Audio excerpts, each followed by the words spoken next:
भारत आजाद हो चुका है, 75 साल हो गए आजादी को, और ये पिछड़ा दलित अल्पसंख्यक समाज जग गया है।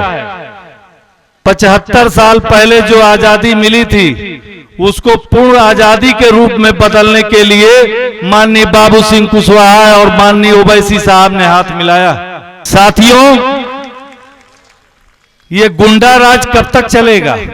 5 साल पहले जो सरकार थी वो भी गुंडा राज चलाती थी, वोट आपका लेती थी, और जब हक और हिस्सा देने की बात आती थी तो सिर्फ गुंडा ही चलता था। ये सरकार जो 5 साल से चल रही है, ये कहती तो है कि सबका साथ सबका विकास, लेकिन जरा सा आप देखिए कि क्या ऐसा 5 सालों में हुआ है?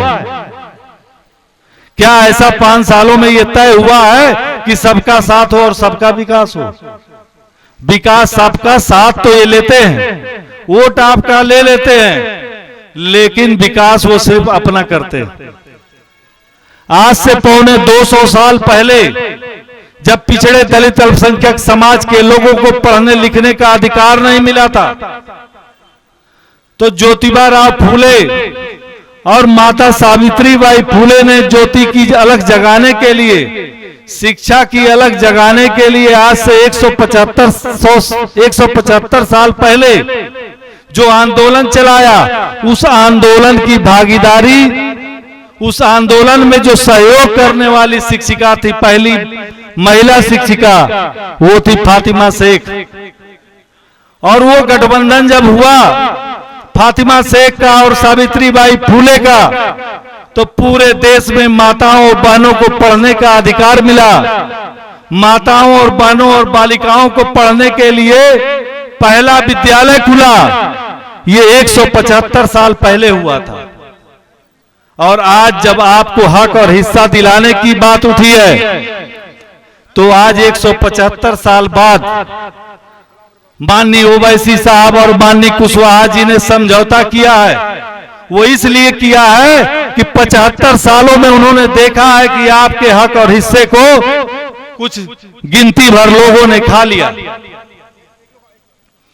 जो लोग दम भरते थे कि हम पूरे समाज का विकास करेंगे, जो लोग दम भरते थे कि पिछड़े दलित अल्पसंख्यक समाज को आगे बढ़ाने के लिए उनको हिस्सेदारी और भागीदारी देंगे, लेकिन पिछले 75 सालों में ये सारे बातें भूल गए। यहां पर कांग्रेस की सरकार थी, भारतीय जनता पार्टी की सरकार रही, समाजवादी पार्टी की सरकार रही, बहुजन समाज पार्टी की सरकार रही, और सभी सरकारों ने आपसे वोट तो जरूर लिया, लेकिन आपको हक और हिस्सा नहीं दिया। आज जरा सा आप रिकॉर्ड उठा करके देख लीजिए कि सरकारी नौकरियों में किसका हिस्सेदारी सबसे ज्यादा है और किसका हक मारा गया है। ये जरा सा आपको सोचने की बात है। आपको विचार करने की बात है कि आखिर आपके बच्चे सरकारी नौकरियों में सबसे कम क्यों हैं? पढ़ाई में अच्छे विश्वविद्यालयों में, डिग्री कॉलेजों में आपके बच्चों का एडमिशन क्यों नहीं होता है? इसमें भी आपका हक और हिस्सा किसने मारा है? जरा इस पर भी विचार करने की जरूरत है। आप और विचार करिए कि उद्योग और व्यापार में सबसे ज्यादा हिस्सेदारी किसकी है? आपके बच्चों का हक और हिस्सा किसने मारा है? आप जरा विचार करिए कि ठेके पट्टे में किसका ज्यादा हिस्सेदारी है? आपके हक और हिस्से को किसने मारा है? आपको बैकवर्ड और दलित समाज को कह दिया जाता है कि इस देश को मुसलमान से खतरा है, इस देश को मुसलमान पाकिस्तान बना देगा। लेकिन आप जरा सोचिए, हिंदू भाइयों से मैं अपील करता हूं कि जरा सा आप सोचिए कि आपका हक और हिस्सा मारा किसने है? आपका हक और हिस्सा खाया किसने है? सरकारी नौकरियों में 93% जगहों पर कौन आसीन है, कौन बैठा हुआ है?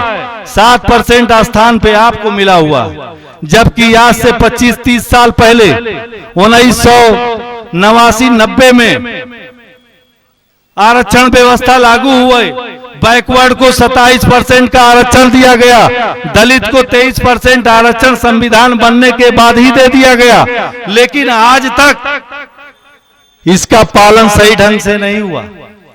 आरक्षण की पूरी सीटें नहीं मिली, आरक्षण की पूरी भरपाई नहीं की गई। आखिर वो आरक्षण देने वाला कौन था? जो मालिक रहता है।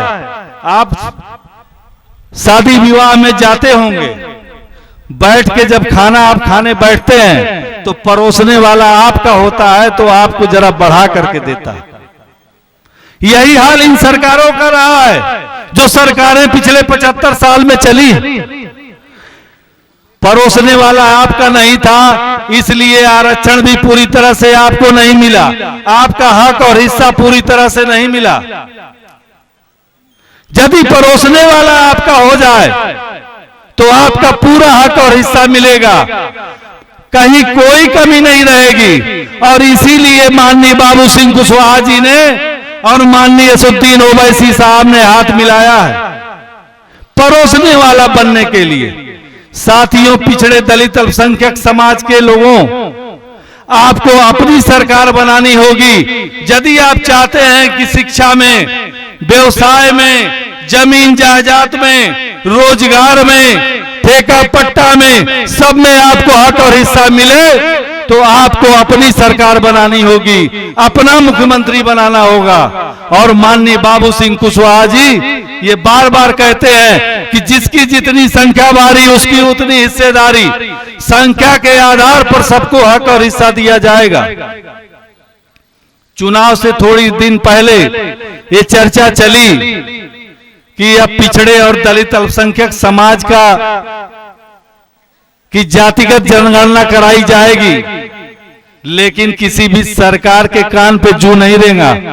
जनगणना कराने की बात तो दूर, जनगणना कराने की घोषणा भी नहीं हुई। और साथियों, इसलिए नहीं हुई कि जातिगत जनगणना करा देंगे तो सबकी आबादी पता चल जाएगी। और आप जब पढ़ लिख रहे हैं, आपके बच्चे पढ़ लिख रहे हैं, तो आपको ये मालूम होना चाहिए, आपके बच्चों को भी पता हो जाता है कि आज जो सरकारी नौकरी निकली है, 68,000 शिक्षकों की जो भर्ती निकली है, उसमें बैकवर्ड का 18,500 पद था। उस पद में से सिर्फ 4,500 आपको दिया गया, 14,000 पद आपके खा गए। वो आपको पता चल जाता है, आपके बच्चों को पता चल जाता है, तो वो बच्चे आंदोलन करने लग जाते हैं। इसीलिए ये सरकार डर गई कि हम जो है जातिगत जनगणना करा देंगे, हर जाति को पता चल जाएगा कि हमारी आबादी कितनी है, तो वो आबादी के हिसाब से सरकारी नौकरी मांगने लगेगा, आबादी के हिसाब से बिजनेस व्यवसाय मांगने लगेगा, आबादी के हिसाब से वह ठेका पट्टा मांगने लगेगा, आबादी के हिसाब से जमीन जायदाद मांगने लगेगा। ये बात बाबू जगदेव प्रसाद ने कही थी, और वो बात इतनी दिन लग गई हम लोगों को समझने में कि हम लोग अपने हक और हिस्से की लड़ाई लड़ें। आपको ये पहला मौका मिला है।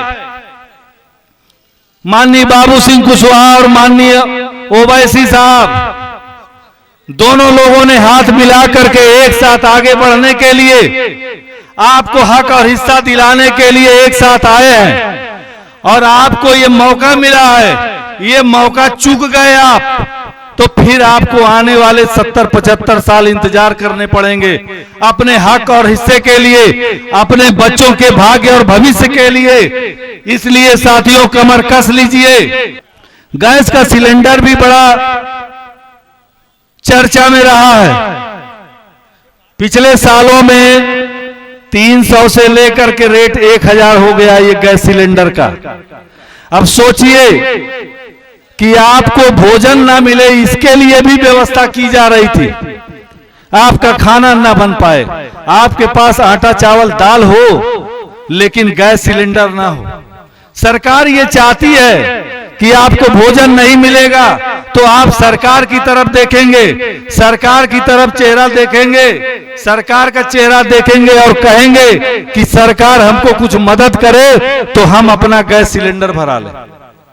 हम कहते हैं कि सरकार के जो नुमाइंदे, जो पिछली सरकार के नुमाइंदे आते हैं और आपसे वोट मांगते हैं, तो उनसे कहिए कि हमको 5 किलो अनाज नहीं चाहिए, हमको गैस सिलेंडर भराने के लिए पैसा नहीं चाहिए, हमको सब्सिडी नहीं चाहिए, हमें हमारे बच्चों को तुम रोजगार दे दो, एक नौकरी दे दो, तो देखिए वो कैसे मुंह फिरा करके भाग जाते। साथियों, थोड़ी सी दिक्कत हमारे अंदर ये भी है कि हम लोग अपने वोट का सही प्रयोग नहीं करते, कि हम लोग बार बार वोट देते देते थक गए हैं, लेकिन हमारी समस्याओं का समाधान नहीं होता। इसीलिए हम सोचते हैं कि हमारी समस्याओं का जब समाधान नहीं हो रहा है तो हम वोट डालने क्यों जाएं। लेकिन हम यहां पर गलती करते हैं। आपका वोट कितना बहुमूल्य है, आप इस बात को नहीं समझ पा रहे हैं। आप जिस वोट को दे करके सरकार चुनते हैं, आप सभी चाहते हैं कि हम अपना प्रत्याशी चुन लें और वोट देने में आनाकानी करेंगे, हीला हवाली करेंगे, तो आप अपना प्रत्याशी नहीं चुन पाएंगे और दूसरा प्रत्याशी चुन जाएगा जो 5 साल आपके ऊपर राज करेगा, आपके ऊपर शासन करेगा।